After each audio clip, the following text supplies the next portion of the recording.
Welcome to the Smoking Grill Lounge. I'm Eric. I'm Dan. You certainly are. Can you hear him okay? Can we get a mic check, Dan? Pa! Ba! Ma! Na! Sa! Bueno, si. Si, bueno. You have to make sure all the different types of sounds come through. Right? Oh, I see. Me, me, mamo, moo. How's that? It's good. It's good. Well, what do we got here tonight, Dan? This is a Cuban Davidoff 3000 1980s vintage. Yeah, we figured probably like mid-80s. Mid-80s, probably. Maybe early 80s. It's, I didn't catch the dimensions on it, but it's a Panatella shape. 7 by 33. 7 by 33. Wonderful cigar. That's what they... What do we know about your cigar? What do we know about Cuban Davidoffs? Cuban Davidoffs, we know, were primarily made in the 70s, and they ended in 1991 when Zeno Davidoff lit all his shit on fire and got out of there. Yeah. And so this, they call it the what, Mille series? The Yeah. 3000s, 2000s, 1000s. Started in the 70s, we know that. So yeah, somehow we figured out these were from the early to mid-80s. Early I to think. mid-80s, yeah. Wonderful cigar. The cedar was just from the... Just really prominent, yeah. Yeah. It's a savory sort of cedar. I've read a lot of comments that these can be really great or kind of okay, depending on how well they were maintained over the years. Absolutely. I think that goes for any cigar that you've been sitting on for 30 plus years. Yeah. Obviously, we've just started smoking these, but so far I have no complaints about the way it tastes. It's really nice. Yeah. Aged nicely. Oop, I just dropped mine.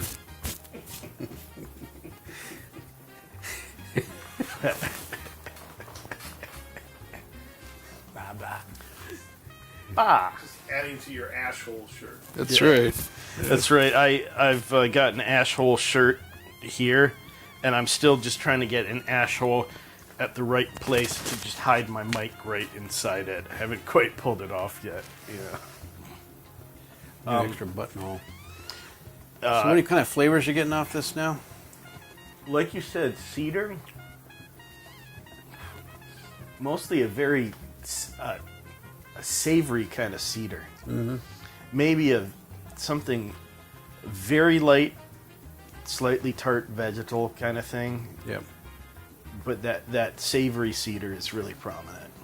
Yeah, it's all kind of right in the mouth, on the tongue. It's not getting a little fruitiness, like some blueberry or something. Slight kind of, yeah, it's kind of like blueberry. Really, I'm getting a little bit.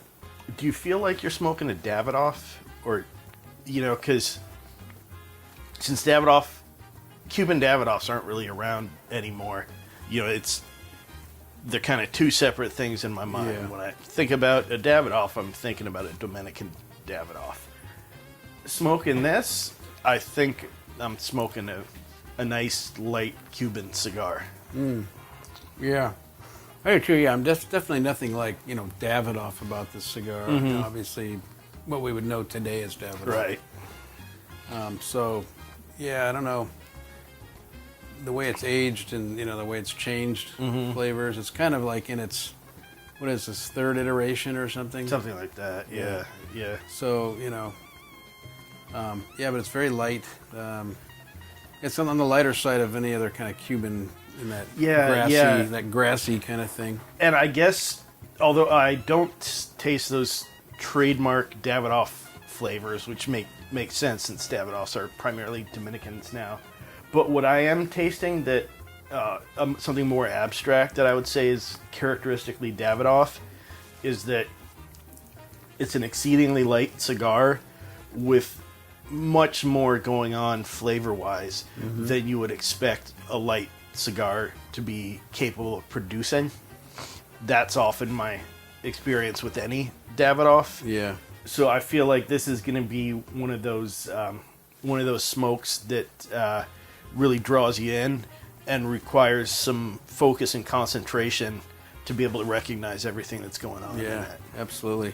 Yeah, I'm also getting like, it's not so much cedar, but there's some other kind of like wood flavor in here, but it's almost like freshly cut wood with like, almost like a varnish or a paste or something. I'm getting kind of almost like a lacquer or I'm getting a little bit of this kind of solvent or, the prickly, sort of prickly cedar thing has faded, and it's a more oiled sort of wood flavor. Yeah. Yeah, maybe oiled wood. Yeah. Wow, this was quite a rendering here, wasn't it? This is amazing. Yeah. So much different stuff. Wasn't expecting that out of, usually typically, I mean, the Mille series was a light series anyway. The 3000 was a light cigar to begin with. But some of the renderings were pretty unexpected. Unexpected, yeah. You picked up on some dark chocolate, kind of bitter chocolate in there, and then I kind of connected that with coffee beans. It was after it had been so light throughout. Yeah, it just started getting crazy on us. Like, Yeah. Then I was getting like cardboard and Yeah, other then stuff.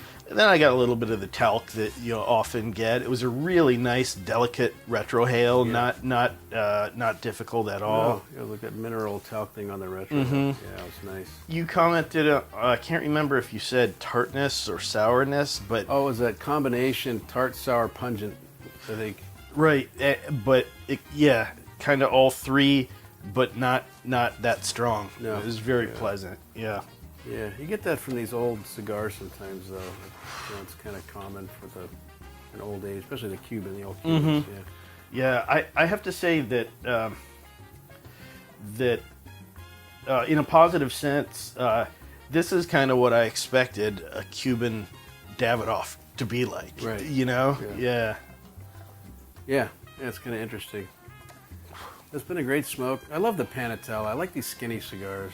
Lanceros, Panatellas. They're great in the hand, between the lips, and the proportion of. Is that funny? I watched Deadpool the other day. Just something about that reminded me of. Anyway. Director Greg needs to go to the bathroom and masturbate, apparently. but yeah, Panatellas are great shape, and a lot of people comment that. No! Not my bathroom. Might have to peek that now. And a lot of people comment that these thinner shapes, the proportion of the different constituents, gives you a different flavor that can be really nice. The flavor of the wrapper could be more prominent or whatever. Yeah. Well, this kind of it was kind of a nondescript, kind of medium brown, They held up well for the age. Yeah, I never. It didn't peel. It didn't. No funny business. Yeah. If you handed this to me without that old yellow cool wrapper on it, or band rather, I wouldn't have known it was a 35-year-old cigar. Or Yeah, whatever. absolutely not. Yeah. It's kind of cool. This was a real treat, and I'd say I can't remember how much we paid for these, but I mean, I think probably I don't want to remember how much we paid for these. Yeah. If you can ever get your hands on one. Yeah, if you can and you have the disposable cash to spend on it. Yeah, definitely would recommend. Would recommend this old. We reviewed several last year sometime, probably the late Last year, you guys did the Chateau Margaux. Yeah, and that one, again, was another great one. So if you can get your hands on an old Davidoff, 70s, 80s Davidoff, even early 90s, I highly recommend. Yeah. Definitely. All right, well, this has been Derek and Dan smoking the Davidoff Mille series 3000, Cuban 3000, bringing the truth to the world. One cigar at a time. Thanks.